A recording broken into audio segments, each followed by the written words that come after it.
Hi there everybody, my name is Hector Perez and I'm here with tips and tricks about technology that can help you advance your creative projects. In this episode we will see how we can include videos with different frame rates in the same sequence. Problems could arise if you are creating sequences with a certain frame rate and then importing videos that have a lower frame rate than that sequence.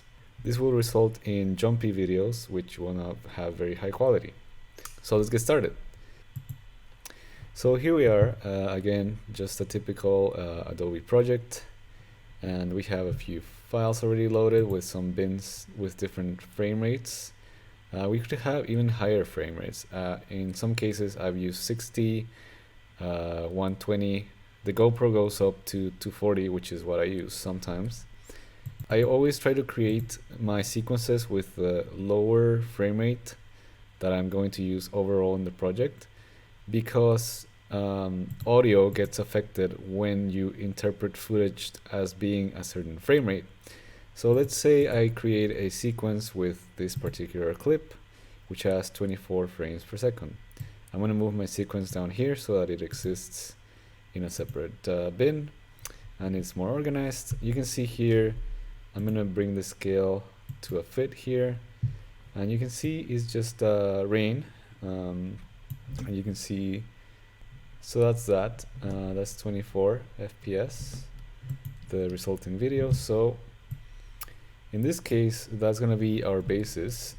As you notice in this case it doesn't have audio, but keep in mind that audio gets affected when you change the interpretation of a certain footage to be a different frame rate. So if you have something that's at 60 and it's, let's say, somebody speaking, and then you import that into a 24 expecting it to work normally, the audio is going to be affected. So I would recommend keeping that in mind. If you need somebody speaking or a music is happening in the live footage, then that might get affected if you interpret the footage differently. Let's say I want to include this 30 FPS, 30 frames per second clip in the sequence which has been started at 24. So the way you go about doing that is you notice this frame rate here. It says 29.97, which is pretty much 30.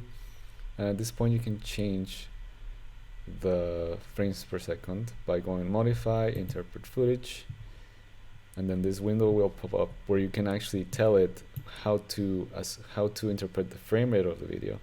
So if we want to put this into a 24 frames per second sequence, we can just write 24 here, and there you go. So that now says that it's 24 FPS. I can drag it in and it'll be there. Just keep in mind, like I said, I'm gonna drag it in one more time, but I'm gonna drag it in from the preview section. And you're gonna see, like, when I drag this in, I need to select an audio track so that it actually imports the audio. So you can see here the waveform. Like, basically it would be like if it were somebody speaking or etc. It'll be very noticeable that the waveform also got stretched. So in that case it wouldn't work. You wouldn't be able to work with that audio. It would sound weird. It wouldn't sound human anymore. So keep that in mind. Like, if you're gonna record audio that you need later to be, in sync with the video, then record it at the lowest possible frames per second that your project overall is going to have.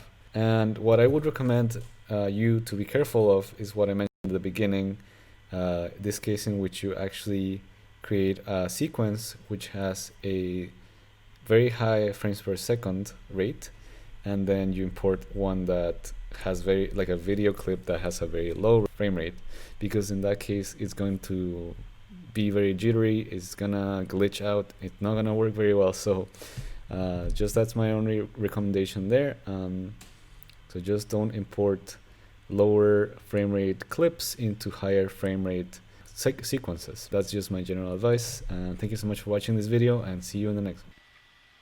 Thank you for learning about Adobe Premiere Pro with me, and if you have any questions, please leave them in the comments. I'll do my best to include them in following videos.